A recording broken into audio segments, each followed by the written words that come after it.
This is Talking My Walking. I am Rodrigo Ribeiro, just another voice in the wilderness. And today I'm going to talk about class blindness as part of a misinterpretation and misperception of our social condition. I think we don't take seriously the impact of the societal system, and by societal system I mean the combination of all systems that make society, that make a societal system. The political system, the economic system, the value system, whatever values are that supposed to define our culture and civilization, which means also the beliefs, which include the belief systems and the narratives that give meaning and purpose to our lives, which in our supposedly pluralistic societies we can combine it in so many different in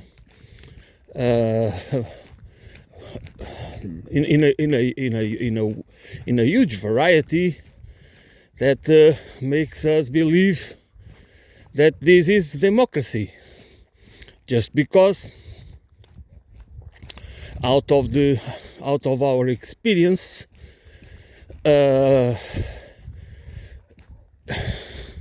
we just build a different perception, or a slightly, sometimes it is much more slight than we believe, perception of the reality. We don't understand. We take it as part of our freedom of thought, and freedom of choice and this and that. But in the end, all of that springs from the same roots, and the roots are how we understand reality, based on the very environment and the adaptation, the process of adapting ourselves without knowing it, because it just happens. We don't need to be. It is not a conscious process, at least in its great part, because even the choices that we make, such as what kind of course, what kind of profession, or this or that, it is far from being just part of a free choice. It might be part of a process that we feel more inclined to this or that, but it's not really as free as we imagine. There are so many influences that and conditioning processes that influence our choices. A class analysis needs a class analysis of a society needs to be based on we need to ask, first of all, why is it natural, is it innate in the human condition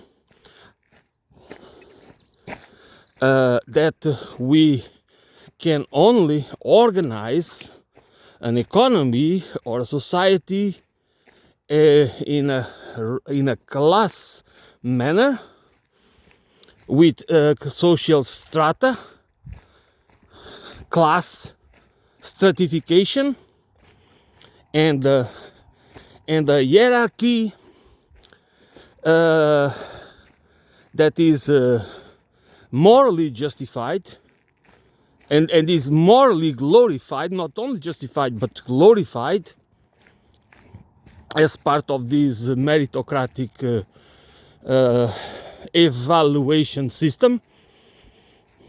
Okay, do we believe that is part of our of the nature of the human condition or not? And if you believe whatever you believe, why do you believe it? Do you think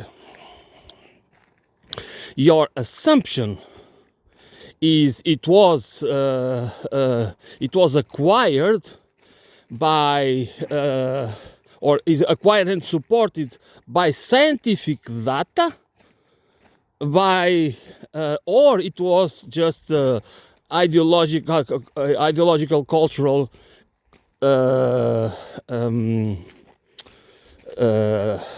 it is ideological cultural based? What do you think?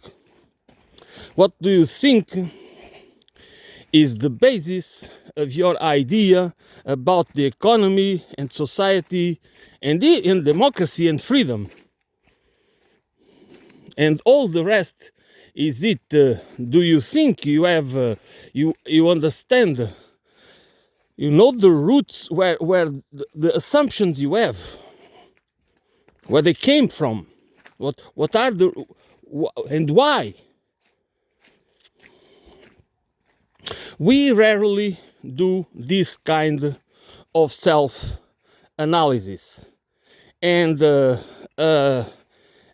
unanalyzed life is, and unanalyzed mind is the essence of what should be meditation, you know, because we should have meditation and contemplation.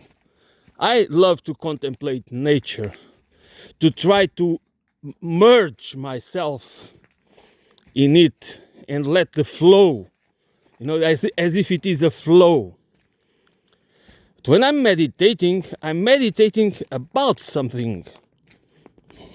I'm having a process by which I recognize myself as also the subject of my own meditation, which means that I'm doing at the same time an analysis of whatever subject, knowing, being aware that I'm also the subject, that I'm also part of that process. Everything about us is socio-cultural. Politics, as we are a political being. But why are we a political being? We are a political being because we are a social being. Because we are a social species. That's why we are a political being. Not because we are not because the reason why my point is the reason why we are so into the pursuit of the self-interest is because that's how we are trained. Okay, it's because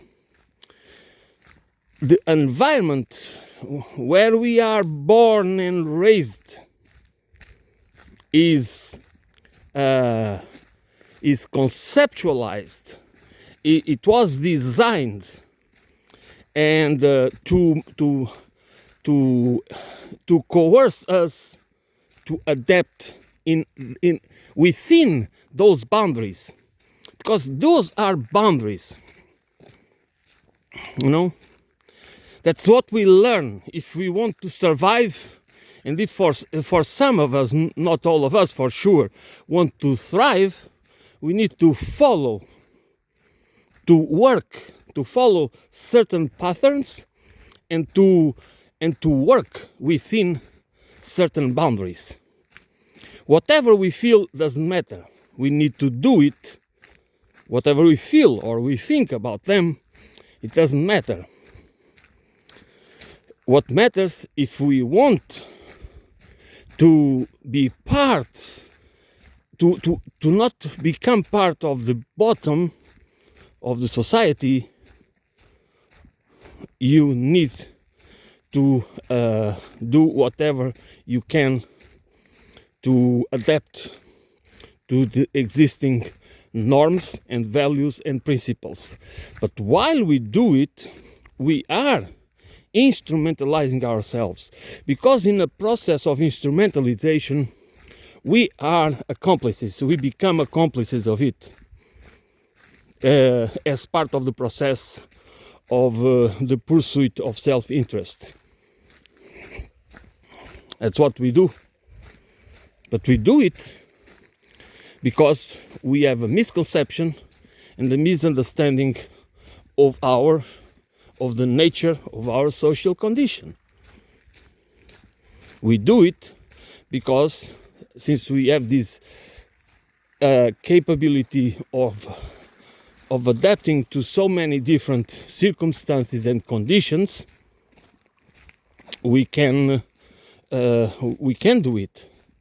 But it doesn't mean that we are not adapting to a dysfunctional system, and we are not distorting our very nature and and becoming tools, which is a contradiction to what we mean, what we think it is freedom, because we believe about freedom and democracy as a process, as part of a process of self-determination, okay, independence, free thought. You know, all these concepts that we think about ourselves as free thinkers, as people that we make our own minds. Yes, we do to a certain extent make our own minds, but we make them not from some roots, and those roots, you know, they have not been created by us. The roots where our supposedly free choice process and free decision and free thinking process have been inculcated on us. We have been colonized before. Okay, we have been colonized because before we have the ability to free ourselves, and we don't free ourselves totally. We free ourselves the more we analyze ourselves. We analyze what we think, how we think, why do we think the way we think, and then the more we understand the socio-cultural condition of our own species, the better we understand that the class blindness, it is not a natural process. It was a socio-cultural construct. And by whom? Again, I always go back to the same thing. By opportunists, by sociopaths, by those among us that, for whatever reason, lack the compassion and empathy traits that are inherent part of a social species. It doesn't mean that there is no competition. It doesn't mean that nobody is denying that competition is part of life, okay? As cooperation is. But the survival of a species such as us, with very with social ties, strong social ties, is always based in reciprocity, and reciprocity requires trust and truth and justice, and that was the basis of the human survival.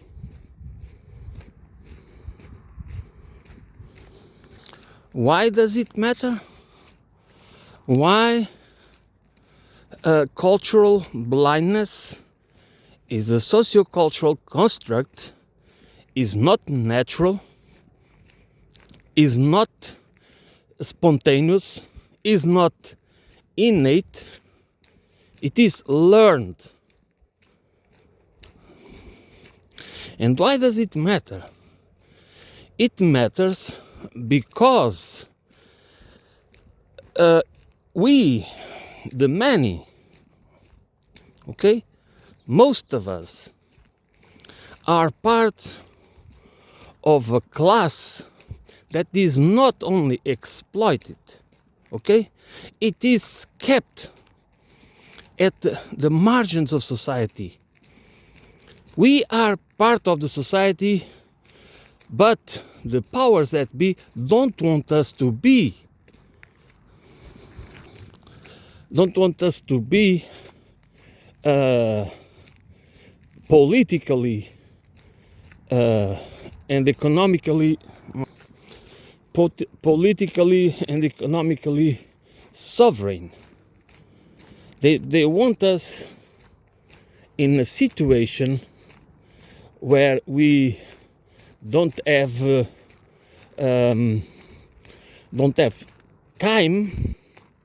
First of all, we are supposed to exhaust our energies, not only time but energies, to exhaust our energies through working in whatever we work, and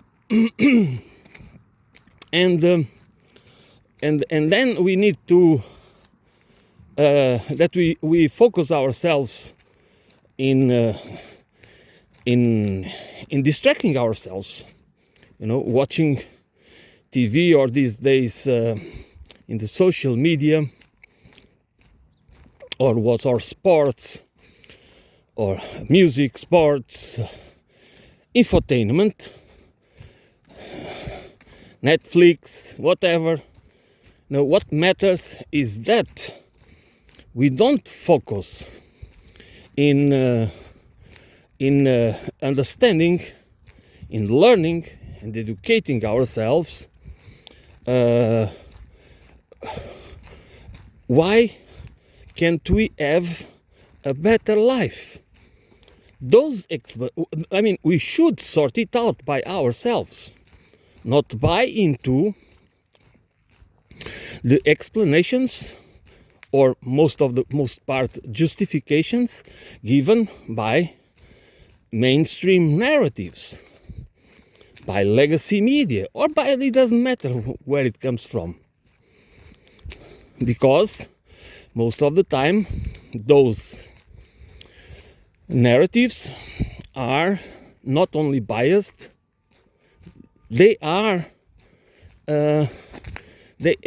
intentionally crafted to influence, to manipulate our perception, how we perceive the world, how we perceive ourselves. But not only that, it's not only about perception manipulation. Perception manipulation is, of course, to manufacture consent. It is more than that. It is to shape our identity. It is to condition our behavior. It is a process. It's a cognitive, affective, psycho-cognitive, affective process that engineers, has the power to engineer who we are, to cause, to shape to shape us, to transform us, while keeping us alienated. I mean, while keeping us believing that everything we know about ourselves, everything we understand about the world, about human condition, about the existence of class or class blindness, is just part of our free choice. It's like we have a menu of ideas and narratives, and as like we do in a restaurant or whatever we do to pick things that we choose, we just follow what our senses feel most banded to. If it's food, things that we might have pleasure eating, or if you are very worried about health and fitness, you might go for choices that are healthier. But again, it's always part of ideological, cultural biases that we have. So this is why is this important then? This is important because we can have lives with meaning and purpose. We can enjoy freedom. Freedom is always, never forget that freedom, truth, trust, justice, whatever, is always relational. These things do not exist in abstract. We can think about them in that way, but in real life, all this is not concepts. They need to be understood as part of living processes, as relations. My point is, does it need to be for a functional society? Do we need to live? Do we need to have a society where we are supposed to have a function or a role where so many times we don't have a saying? We might have the freedom, okay, to choose among different professions, and we can have that choice, but can we really? But we don't have the opportunity to change much about it. We have to look for a job, or we have to find out what kind of college course you want, and for a small elite, for probably 10% of the population in some countries, maybe a little more or less, it depends on the political, economic and social cultural conditions and circumstances, that elite can have choices, because they are part of in the class ladder, okay? In the class ladder, they are part of those with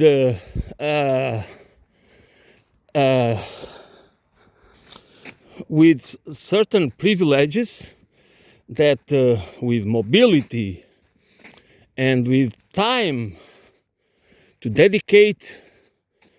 So they have privileges that are not, that other layers of a class, caste-based society do not enjoy. Okay? This is so most of us do not enjoy that freedom. Okay, that freedom is given to people that they enjoy these privileges and freedoms if and when they help the class above them to perform better. That's their function. That's the function of the so-called professional managerial class. They do not exist to help the lower classes. I mean, when I'm speaking they do not exist, I'm not talking about the exceptions, okay? I'm talking about the rule, about the majority of them.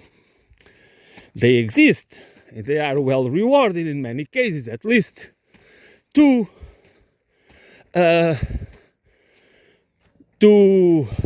help the class above them, while helping them as well to have more control, be able to concentrate more power, to accumulate more wealth. That's what the game is about. It's not about a society that is more equal. They don't believe in equality. They don't believe in human beings. Even those that are religious people don't believe in equality. The story about being equal in the face of God or whatever doesn't make them. They must make people equal on the material world. Okay? On the material world, we are. There is this principle of meritocracy, this value system of meritocracy that makes some have more value than others. Most because they have been able, if they have been able to get rich, or it's because they have to have some inner ability, they have to have some capacity, skills, so-called entrepreneurial skills, and capacity to innovate, that makes them more valuable for society than others. Okay? But if those that are valuable to society but do not seek to become rich for whatever reason, or they want to explain how society could function better, and why we don't need billionaires for a functional society, or why we don't need a class-based society for a functional society, it is the opposite. They are discarded. They are vilified. They lose their jobs eventually. And if they become too dangerous, they might even be killed. And we are supposed that the society is based, is democratic and free and meritocratic when people might be very smart, very diligent, but if they have the wrong ideas, we don't debate the ideas. Okay? We can see that right now. What is happening in the world, and especially in the Western countries. What do we have? What do we have? Repression. What is free speech? Free speech is the official truth. We have sanctions.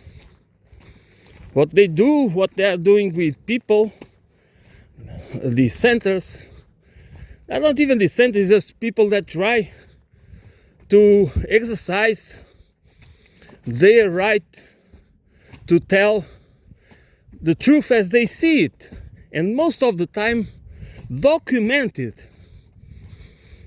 It is not about opinion, it's not about speculation, it is about putting together the facts documented and trying to and discussing it publicly. And what they are called conspiracy theories. Okay? They are called liars, and they are called stooges of in this case, if it's about Russia, they call it Putin stooges. I mean, you understand what I'm trying to say. So the point is, the reason why it's difficult to understand why many of us that intellectually understand class blindness, we do understand it intellectually. And this is a very important point that I make almost every day. Why being intellectually aware of something doesn't make any difference. It is important to be. That's not what I'm trying to say. What I'm trying to say is that it doesn't change how we behave, so that means it doesn't change how we act, which is the important part. You know, if we do not change our behaviors, if it is only, this is an important point, okay? It is only when we change our habits and behaviors that something has truly changed at the subconscious level. And that thing that changed at the subconscious level, it's an inner revolution. And that inner revolution, it only happens when we consciously go through a process of a cultural, psycho-socio-cultural transformative process that really goes from being intellectually aware of something to becoming something, because it has an organic process. The change in comprehension is in a living organism is always it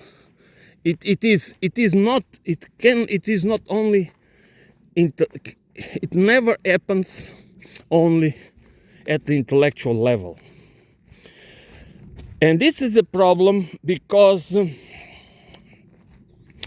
we see a battlefield, okay? I see it every day. There are among academics, which most and people, nice people, intelligent people, and even people that really, I believe, they want the best for humanity. And nevertheless,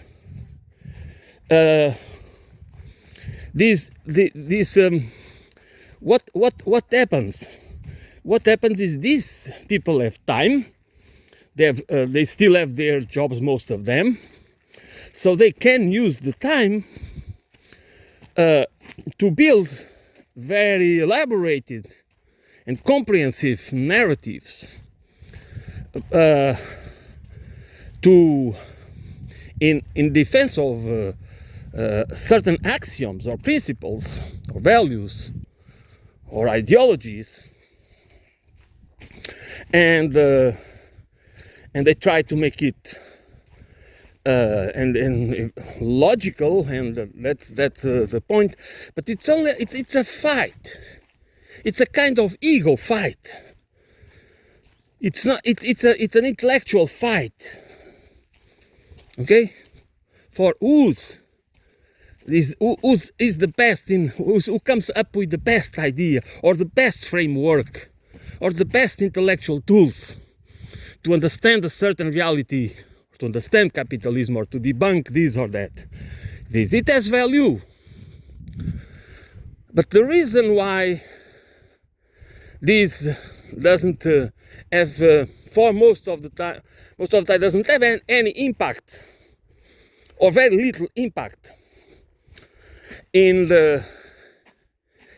real life, it's because this is not going to change anything in the organically, okay, in not only intellectually, but in the process by which a common citizen, the working poor, the middle class also, changes their behavior to create a critical mass that is necessary to unite and build a political movement for not only a political and economic change and shift, radical shift, but also for a civilizational shift. And because this is very important, but it can only happen when the common citizens, there is an alignment between the intelligentsia and the common citizenry. I mean, and this needs to be, we need to think about it. We need to, I know it's difficult, I'm not trying to blame, this is not, if we engage only in the blame game, it doesn't, we don't get anywhere. We just pay lip service to the powers that be.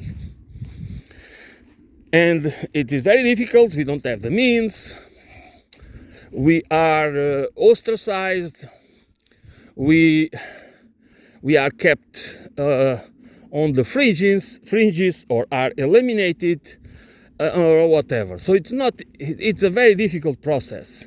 But the division I see, and I'm talking about the left, surely, it just shows that again we play the same game, or we play we don't really understand. We understand intellectually, but we don't really change are we at the point that we cannot go back. Okay? We cannot go back to where we were before.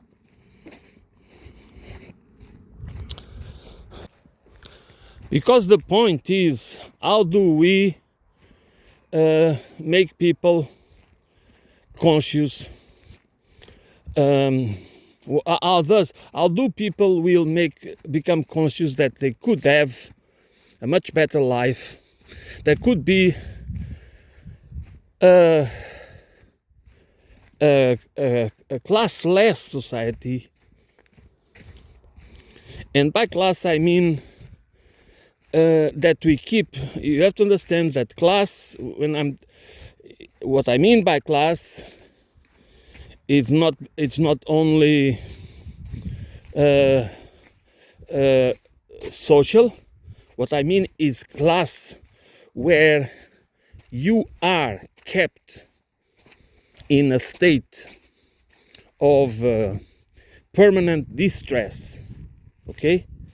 You are kept in a state that you have to think that your condition, that your necessities are, that in order to meet your necessities, your basic necessities, you need to always be in a state of distress, or competing with your co-workers, or competing for this, or paying interest on a loan to enjoy the luxury of having a roof over your head, or whatever it is, you know. And all this is part of the same problem. The banking system, the monetary system, banking system, and financial system we have. Why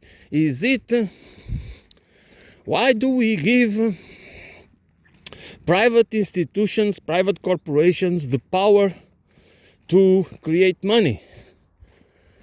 And we have to pay interest. We have to work to pay interest. Okay. This is to subjugate. I mean, if this is not exactly what we need to understand about it, this is to subjugate us. This is a class war.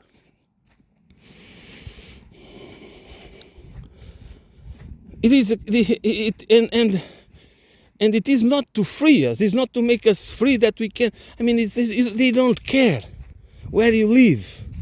They don't care if you have freedom to choose a yellow house or a red house or whatever. They only care to keep us bounded, to keep us fearful. And this is the opposite of freedom. And we do understand, and it's very important that you are class blind. Because if you are class blind, you are going, you know what's going to happen? You are going to, this is the government fault. This is the Illuminati. This is this and that, and this is the World Economic Forum fault. This is this is that. And it's part of the problem. Those institutions are part of the problem, that's for sure. And the people in those institutions are part of the problem. But when you blame the government, what do you want to do? You want to replace the government with what? With technology? You want a technocratic. You want a world ruled by Peter Thiel and Elon Musk and people like that. I mean,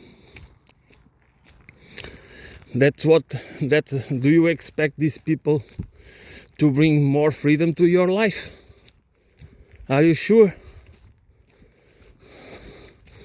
They do, and you might be class blinded, but they are not. They are not. They know what they are pursuing.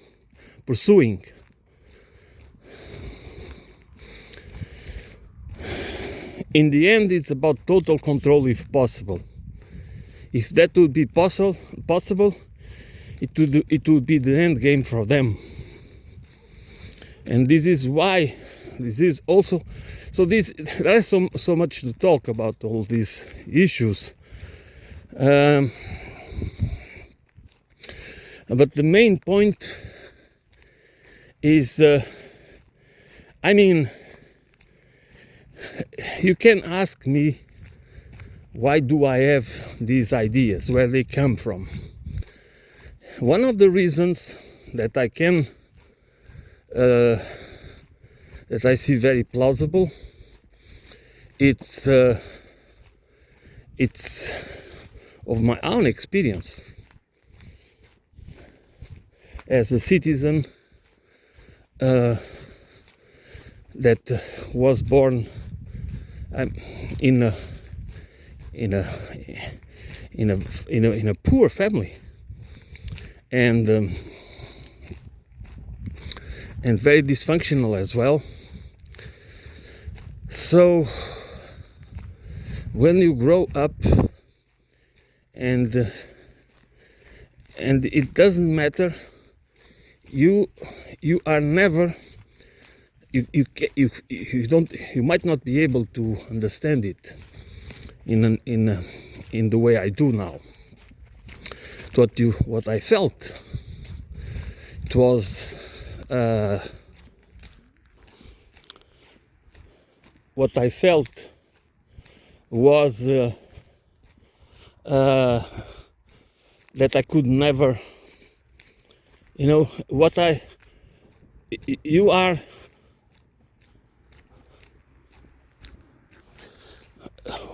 how I felt, it was that what people expect from you,